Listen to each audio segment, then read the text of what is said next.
ओम श्री गुरुवे नमः। मेरे प्रिय मिथुन राशि के जातकों, पिछले कुछ मास आपके लिए निश्चय ही एक गहन परीक्षा का काल रहे हैं। मैं जानता हूं आप में से अनेकों ने अपने जीवन को एक सघन कुहासे में घिरा हुआ पाया है। ऐसा प्रतीत हुआ मानो आप अपनी संपूर्ण शक्ति से आगे बढ़ने का प्रयास तो कर रहे हैं, किंतु आपके चरण किसी अदृश्य दलदल में फंस गए हों। आपने अपनी समस्त मेधा, अपना संपूर्ण परिश्रम अपने कर्म क्षेत्र में समर्पित किया, परंतु जब फलाफल का समय आया तो आपके हाथ रिक्त रह गए। एक विचित्र किन कर्तव्य विमूढ़ता अर्थात निर्णय न ले पाने की स्थिति ने आपको इस प्रकार ग्रसित कर लिया कि छोटे छोटे निश्चय भी एक पर्वत समान चुनौती बन गए। सर्वाधिक पीड़ा का अनुभव तब हुआ जब आपको अपने से कनिष्ठ व्यक्तियों से, जिनसे आप ऐसी अपेक्षा भी नहीं कर सकते थे, अपमान का सामना करना पड़ा। व्यावसायिक जीवन में एक ठहराव की स्थिति उत्पन्न हो गई, एक ऐसा बिंदु जहां न तो प्रगति का कोई मार्ग दृष्टिगोचर हो रहा था और न ही पीछे हटने का कोई विकल्प शेष था। और इन सब से ऊपर अपने ही कुटुंब में, अपने स्वजनों के मध्य रहते हुए भी आपने एक अलगाव, एक वैचारिक दूरी का अनुभव किया। यदि आप इन विषम परिस्थितियों से व्यथित थे तो सर्वप्रथम मैं आपको ये आश्वस्त करना चाहता हूं कि इसमें आपका कोई दोष नहीं था। ये आकाश मंडल में प्रतिष्ठित ग्रहों की एक विशिष्ट स्थिति का अपरिहार्य प्रभाव था। ज्ञान, विवेक और विस्तार के प्रतीक देवगुरु बृहस्पति आपकी ही राशि में अर्थात आपके तनुभाव में गोचर कर रहे थे। ज्योतिष का एक गूढ़ सिद्धांत है, दीपक तले अंधेरा। बृहस्पति निस्संदेह ज्ञान के दीपक हैं, परंतु जब वे आपके मस्तिष्क पर ही विराजमान हो जाएं, तो वे विचारों और उत्तरदायित्वों का इतना गुरुभार डाल देते हैं कि व्यक्ति स्वयं ही भ्रम की स्थिति में आ जाता है। इसके अतिरिक्त मिथुन राशि के लिए बृहस्पति केंद्राधिपति दोष का निर्माण भी करते हैं, जिसके कारण आपके करियर और संबंधों को लेकर एक अनिश्चितता की स्थिति बनी हुई थी। किंतु अब मैं आपके लिए एक अत्यंत महत्वपूर्ण शुभ सूचना लेकर उपस्थित हुआ हूं। वो कुहासा अब छकने को है, वो दलदल अब सूखने को है, क्योंकि नवोमंडल में ग्रहों की स्थिति एक ऐसा दिव्य परिवर्तन ला रही है जो आपके जीवन रथ को इस गतिरोध से निकालकर एक द्रुतगामी महामार्ग पर स्थापित करने की क्षमता रखता है। आज हम विस्तार से और गहनता से विश्लेषण करेंगे मिथुन राशि के लिए आने वाले उन स्वर्ण समान 46 दिनों का, जो आपके जीवन की दिशा को परिवर्तित कर सकते हैं। हम विवेचना करेंगे 18 अक्टूबर 2025 से लेकर 5 दिसंबर 2025 तक की समय अवधि की। यह राशिफल आपकी चंद्र राशि पर आधारित है, परंतु यदि आपका मिथुन लग्न है तो भी यह आपके लिए उतना ही सार्थक और सटीक सिद्ध होगा। तो आखिर ऐसी कौन सी महत्वपूर्ण खगोलीय घटना घटित हो रही है? मित्रों, इन 46 दिनों की अवधि का जो सबसे महत्वपूर्ण और शुभ ग्रह गोचर है वो है देवगुरु बृहस्पति का महापरिवर्तन। सर्वप्रथम बृहस्पति के तत्व को समझिए। वे केवल एक ग्रह नहीं, वे देवगुरु है, देवताओं के आचार्य है। वे ज्ञान हैं, विवेक हैं, धर्म हैं, धन हैं, संतति हैं और विवाह के कारक हैं। ज्योतिष शास्त्र में बृहस्पति को साक्षात ईश्वर का आशीर्वाद माना गया है। हमारे सौर मंडल के विशालतम ग्रह होने के कारण उनका प्रभाव भी सर्वाधिक गहरा और व्यापक होता है। और यही देवगुरु बृहस्पति 18 अक्टूबर 2025 को आपकी राशि से निकलकर कर्क राशि में प्रवेश कर रहे हैं। यह घटना आपके लिए किसी वरदान से कम नहीं है और इसके पीछे कई प्रबल ज्योतिषीय कारण हैं। प्रथम कारण है स्थान परिवर्तन। गुरु आपके लग्न अर्थात आपके व्यक्तित्व, आपके मस्तिष्क और आपके निर्णयों के भाव से बाहर निकल रहे हैं। इसका अर्थ है कि जो मानसिक भार, तनाव और भ्रम की स्थिति थी वो जड़ से समाप्त हो रही है। द्वितीय और सबसे शक्तिशाली पहलू है उनकी उच्च अवस्था। गुरु कर्क राशि में प्रवेश कर रहे हैं जो उनकी उच्च राशि है। इसका अर्थ है कि बृहस्पति अपनी सर्वाधिक शक्तिशाली और शुभ अवस्था में होंगे। ये स्थिति ऐसी है जैसे कोई चक्रवर्ती सम्राट अपने सबसे शक्तिशाली सिंहासन पर आरूढ़ हो। कर्क राशि पोषण, संरक्षण और मातृत्व की राशि है। जब ज्ञान के ग्रह बृहस्पति इस पोषक राशि में आते हैं तो ये एक पवित्र ऊर्जा का सृजन करता है, जहां ज्ञान और पोषण का संगम जीवन में सर्वांगीण उन्नति लाता है। तृतीय महत्वपूर्ण बिंदु है उनकी अतिचारी गति। गुरु ये गोचर अतिचारी गति से कर रहे हैं, अर्थात वे अपनी सामान्य गति से कहीं अधिक तीव्रता से आगे बढ़ रहे हैं। इसका ज्योतिषीय अर्थ ये है कि आपको जो परिणाम प्राप्त होंगे वे अत्यंत त्वरित, तीव्र और शक्तिशाली होंगे। ये 46 दिन आपको कई मासों के बराबर परिणाम देने की क्षमता रखते हैं। ये एक दिव्य ऊर्जा के तीव्र प्रवाह की तरह है जो आपके द्वार पर आया है, आपको बस समय पर इसका सदुपयोग करना है। चतुर्थ कारण है भाव परिवर्तन। ये गोचर आपके द्वितीय भाव में हो रहा है। ज्योतिष में द्वितीय भाव आपका धन भाव है, आपका कुटुंब भाव है और आपकी वाणी का भाव है। तो अब आपके जीवन का संपूर्ण केंद्र इन क्षेत्रों पर स्थापित होने वाला है। और पंचम कारण है दोष की निवृत्ति। जैसा मैंने आपको बताया, मिथुन राशि के लिए बृहस्पति केंद्राधिपति दोष का निर्माण करते हैं। इस गोचर से बृहस्पति के अपनी उच्च राशि में जाने से उस दोष का प्रभाव पूर्ण रूप से समाप्त हो रहा है, जिससे शुभ फलों में कई गुना वृद्धि होने की प्रबल संभावना बन रही है। तो कुल मिलाकर आकाश में ये एक ऐसी दिव्य व्यवस्था बन रही है जहां ज्ञान का ग्रह अपनी सबसे शक्तिशाली अवस्था में आकर आपके धन, परिवार और वाणी के घर को सक्रिय कर रहा है। तो चलिए अब एक एक करके जीवन के प्रत्येक क्षेत्र पर इसके गहन प्रभाव को समझते हैं। सबसे पहले बात करते हैं आपकी, क्योंकि जब तक आप भीतर से सशक्त और शांत अनुभव नहीं करेंगे तब तक बाह्य जगत की कोई भी सफलता अपूर्ण है। पिछली स्थिति ये थी कि गुरु आपके प्रथम भाव में थे। इससे आप स्वयं को ज्ञानी तो अनुभव कर रहे थे, परंतु साथ ही प्रत्येक विषय की इतनी गहनता में उतर जाते थे कि निर्णय लेना असंभव हो जाता था। आपको ऐसा प्रतीत होता था कि ब्रह्मांड के समस्त उत्तरदायित्वों का भार आपके ही कंधों पर है। अब क्या होगा? 18 अक्टूबर को जैसे ही गुरु आपके लग्न से निकलकर द्वितीय भाव में प्रवेश करेंगे, आप अनुभव करेंगे कि आपके मन और मस्तिष्क से एक बहुत बड़ा बोझ उतर गया है। एक गहरी और शांत श्वास आएगी। जो अहर्निश एक मानसिक उथल पुथल चलती रहती थी वो शांत होगी। लंबे समय से चला आ रहा मानसिक तनाव, चिंता और अवसाद समाप्त होगा। आपको एक अद्भुत मानसिक शांति का अनुभव होगा। जब व्यक्ति सही निर्णय नहीं ले पाता तो उसका आत्मविश्वास खंडित हो जाता है। अब जब आपकी सोच में स्पष्टता आएगी तो आपका खोया हुआ आत्मविश्वास पुनः लौटेगा। जो अनिश्चितता आपकी सबसे बड़ी समस्या बन गई थी वो समाप्त होगी। आप अपने जीवन के बड़े और महत्वपूर्ण फैसले स्वयं और बहुत दृढ़ता के साथ ले पाएंगे। आपकी बुद्धि और विवेक एक जागृत अवस्था में होंगे। ये अवधि आपको एक उत्कृष्ट प्रबंधक और रणनीतिकार बनाएगी। संक्षेप में, ये 46 दिन आपको मानसिक रूप से एक बंदी की स्थिति से निकालकर एक राजा की स्थिति में लाने वाले हैं, जहां आपके जीवन के निर्णयों की बागडोर पूर्ण रूप से आपके हाथ में होगी। अब आते हैं उस क्षेत्र पर जहां इस गोचर का सबसे प्रत्यक्ष, सबसे ठोस और सबसे शक्तिशाली प्रभाव पड़ने वाला है। पिछली स्थिति में वित्त को लेकर एक अनिश्चितता बनी हुई थी। परिश्रम के उपरांत भी आर्थिक प्रगति अवरुद्ध थी। कई जातकों पर ऋण का भार भी बढ़ा होगा। अब देवगुरु बृहस्पति, जो स्वयं धन और समृद्धि के सबसे बड़े नैसर्गिक कारक हैं, वे अपनी सर्वोच्च यानी उच्च अवस्था में होकर आपके धन भाव में आ रहे हैं।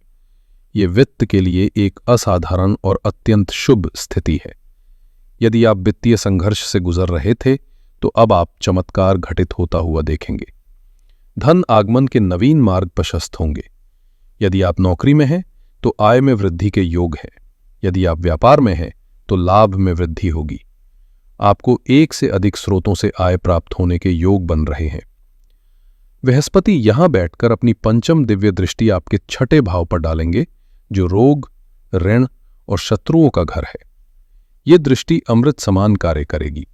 यदि आप किसी पुराने ऋण या ईएमआई के बोझ तले दबे हुए थे तो उससे बाहर निकलने का मार्ग आपको निश्चित रूप से मिलेगा। द्वितीय भाव संचित धन का होता है। इस अवधि में न केवल आपकी आय बढ़ेगी बल्कि आप धन का संचय करने में भी सफल होंगे। आपका बैंक बैलेंस सुदृढ़ होगा। ये समय संपत्ति, वाहन या स्वर्ण जैसी मूल्यवान वस्तुओं में निवेश के लिए भी उत्तम है। बृहस्पति की सप्तम दृष्टि आपके अष्टम भाव पर पड़ेगी।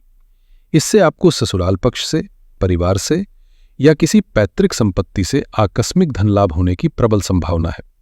कोई रुका हुआ बीमा दावा या विस्मृत निवेश भी आपको लाभ दे सकता है। द्वितीय भाव आपकी वाणी का भी है। उच्च के गुरु आपकी वाणी में ज्ञान, माधुर्य और एक चुंबकीय आकर्षण भर देंगे। आपकी बातें तर्कपूर्ण और प्रभावशाली होंगी। आप अपने संवाद कौशल से लोगों को मंत्रमुग्ध कर देंगे और अपने कठिन से कठिन कार्य भी सरलता से सिद्ध कर लेंगे। ये समय उन लोगों के लिए विशेष रूप से वरदान है जो संचार से जुड़े व्यवसायों में हैं। कुटुंब भाव में उच्च के गुरु का आगमन परिवार में प्रेम और सौहार्द का वातावरण बनाएगा। पुराने मनमुटाव दूर होंगे। घर में कोई मांगलिक या शुभ कार्य जैसे विवाह, संतान का जन्म या गृह प्रवेश होने की भी प्रबल संभावना बन रही है। करियर की दृष्टि से ये 46 दिन आपके लिए एक टर्निंग पॉइंट अर्थात निर्णायक मोड़ साबित हो सकते हैं। मिथुन राशि के लिए बृहस्पति आपके दशम भाव और सप्तम भाव दोनों के स्वामी हैं। पिछली स्थिति में करियर में परिश्रम के बावजूद पहचान नहीं मिल रही थी। पदोन्नति रुकी हुई थी और भविष्य का मार्ग स्पष्ट नहीं था। अब इस गोचर के दौरान धन भाव में बैठे उच्च के बृहस्पति अपनी नवम सबसे शुभ दृष्टि सीधे आपके दशम भाव पर डालेंगे और अद्भुत संयोग यह है कि दशम भाव बृहस्पति की अपनी राशि मीन राशि है। जब कोई ग्रह अपने ही घर को अपनी सबसे शुभ दृष्टि से देखता है तो वो उस घर को जीवंत कर देता है। ये ऐसा है जैसे स्वयं देव गुरु आकर आपके कर्म को आशीर्वाद दे रहे हों। जो लोग नई नौकरी की तलाश में हैं, उनके लिए ये एक स्वर्णिम काल है। अपने प्रयास तीव्र कर दीजिए क्योंकि आपको अपनी योग्यता के अनुरूप एक बहुत अच्छी नौकरी का प्रस्ताव मिलने की प्रबल संभावना है। यदि कोई नया व्यवसाय या स्टार्टअप आरंभ करना चाहते हैं तो इससे बेहतर समय नहीं हो सकता। जो लोग पहले से नौकरी में हैं, उनके लिए ये पदोन्नति, वेतन वृद्धि और सम्मान का समय है। कार्यस्थल पर आपका महत्व बढ़ेगा। आपकी सलाह को सम्मान दिया जाएगा। आपको कोई नेतृत्व की भूमिका या कोई नई बड़ी जिम्मेदारी सौंपी जा सकती है जिससे आपका पद और प्रतिष्ठा दोनों बढ़ेंगे। यहां एक और अद्भुत संयोग बन रहा है। भाग्य के स्वामी शनि आपके कर्म भाव को प्रभावित कर रहे हैं और अब कर्म के स्वामी बृहस्पति भी उसे देख रहे हैं। ये एक अत्यंत शक्तिशाली धर्म कर्म अधिपति राजयोग का निर्माण कर रहा है। इसका अर्थ है कि आपका भाग्य और आपका कर्म एक साथ मिलकर आपको सफलता के शिखर पर ले जाएंगे। आप जो परिश्रम करेंगे, भाग्य उसका कई गुना फल आपको प्रदान करेगा। मैं विशेष रूप से अपनी मिथुन राशि की उन माताओं और बहनों के लिए बात करना चाहता हूं जो एक गृहिणी है, जो घर की लक्ष्मी है। के लिए ये गोचर क्या विशेष परिणाम लेकर आ रहा है। आपके लिए सबसे बड़ा आशीर्वाद ये है कि देवगुरु बृहस्पति आपके कुटुंब भाव में ही आ रहे हैं। इसका सीधा अर्थ है कि परिवार में आपका मान सम्मान बढ़ेगा। घर का वातावरण बहुत शांत, प्रेमपूर्ण और आध्यात्मिक बनेगा। यदि परिवार में किसी भी प्रकार का क्लेश या मनमुटाव चल रहा था तो आप अपनी बुद्धिमत्ता और मधुर वाणी से उसे समाप्त करने में सफल रहेंगी। बृहस्पति का धन भाव में होना आपके घर की आर्थिक स्थिति को सुदृढ़ करेगा। आपके पति की आय में वृद्धि होने के प्रबल योग हैं, जिससे घर का बजट सुधरेगा। बृहस्पति की पंचम दृष्टि छठे भाव पर पड़ने से आपके स्वास्थ्य में सुधार होगा और आप एक नई ऊर्जा का अनुभव करेंगी। मिथुन राशि के लिए बृहस्पति आपके सप्तम भाव के स्वामी भी हैं। सप्तम भाव का स्वामी होकर जब बृहस्पति अपनी सबसे शक्तिशाली अवस्था में हो तो संबंधों में मधुरता आना स्वाभाविक है। जो लोग विवाह योग्य हैं और एक सुसंस्कृत जीवन साथी की तलाश में हैं, उनकी ये तलाश इस अवधि में पूरी हो सकती है। किसी प्रतिष्ठित परिवार में आपका विवाह तय होने का प्रबल योग बन रहा है। यदि आपके वैवाहिक जीवन में कोई तनाव या मतभेद चल रहा था तो वो अब समाप्त होगा। बृहस्पति आपके और आपके जीवन साथी के बीच ज्ञान और समझ का प्रकाश लाएंगे, जिससे प्रेम और सम्मान का रिश्ता फिर से मजबूत होगा। सप्तमेश का उच्च का होना व्यापारिक साझेदारियों के लिए भी बहुत शुभ है। आपको अपने साझेदार से पूर्ण सहयोग मिलेगा और मिलकर आप अपने व्यापार को नई ऊंचाइयों पर ले जाएंगे। बृहस्पति की पंचम दृष्टि आपके छठे भाव पर है, जिसे ज्योतिष में त्रिक भाव अर्थात एक अशुभ घर माना जाता है। परंतु जब बृहस्पति जैसा परम शुभ ग्रह इसे देखता है तो इस घर की नकारात्मकता को नष्ट कर देता है। यदि आप किसी पुरानी बीमारी से परेशान थे तो आपको उसमें चमत्कारिक रूप से राहत मिलेगी। स्वास्थ्य उत्तम रहेगा। कार्यस्थल पर या सामाजिक जीवन में जो आपके विरोधी थे वे या तो शांत हो जाएंगे या स्वयं ही परास्त हो जाएंगे। आप अपनी बुद्धि और ज्ञान से उन पर सहज ही विजय प्राप्त करेंगे। यदि कोई पुराना कानूनी मामला चल रहा है तो उसमें निर्णय आपके पक्ष में आने की संभावना बहुत अधिक है। मेरे प्रिय मिथुन राशि के मित्रों, ये 46 दिन की स्वर्णिम अवधि आपके लिए एक दिव्य अवसर है। आपको मानसिक स्पष्टता मिलेगी, तनाव, चिंता और भ्रम समाप्त होंगे। ये अवधि आपकी आर्थिक स्थिति के लिए एक वरदान है। आय के नए स्रोत खुलेंगे, ऋण उतरेगा और धन संचय होगा। करियर में असाधारण वृद्धि के प्रबल योग हैं। पदोन्नति, नई नौकरी या व्यापार में उत्थान होगा। परिवार में खुशियों का आगमन होगा और संबंध मधुर होंगे। साथ ही स्वास्थ्य, शत्रु और कानूनी मामलों जैसी समस्याओं से आपको निश्चित रूप से राहत मिलेगी। ग्रह आपको अवसर दे सकते हैं, मार्ग दिखा सकते हैं, परंतु उस मार्ग पर चलकर लक्ष्य तक आपको ही पहुंचना है। ये एक ऐसा समय है जब दिव्य ऊर्जा की एक शक्तिशाली लहर आपकी ओर आ रही है।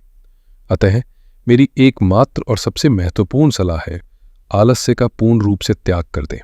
अपने प्रयासों को, अपने परिश्रम को द्विगुणित त्रिगुणित कर दें। आप इस समय अपनी ऊर्जा जिस भी कर्म में लगाएंगे, देवगुरु बृहस्पति के आशीर्वाद से उसका शतगुणित फल आपको प्राप्त होगा। इस शुभ गोचर के फलों को और अधिक बढ़ाने के लिए आप कुछ सरल और शक्तिशाली उपाय कर सकते हैं। पहला उपाय है विष्णु सहस्रनाम का पाठ। बृहस्पति के अधिपति देव भगवान श्री हरि विष्णु हैं। प्रतिदिन या कम से कम प्रत्येक गुरुवार को विष्णु सहस्रनाम का पाठ करें या सुनें। यह बृहस्पति को प्रसन्न करने का अमोघ उपाय है। दूसरा उपाय है हल्दी का दिव्य प्रयोग। हल्दी बृहस्पति की प्रिय वस्तु है। प्रतिदिन स्नान करने के जल में एक चुटकी हल्दी मिलाकर स्नान करें। यह आपके प्रभामंडल को शुद्ध और सशक्त करता है। तीसरा उपाय है गुरु मंत्र का जाप।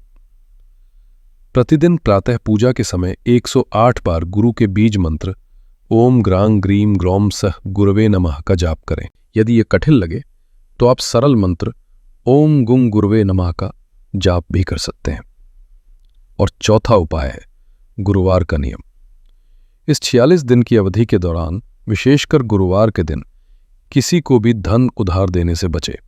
गुरुवार बृहस्पति का दिन है और इस दिन धन का बाहर जाना शुभ नहीं माना जाता, विशेषतः जब बृहस्पति धन धाव में ही विराजमान हो। मिथुन राशि वालों, यह आपके जीवन का एक असाधारण समय है। ये 46 दिन आपके आने वाले कई वर्षों की एक सुदृढ़ नींव रखने की क्षमता रखते हैं।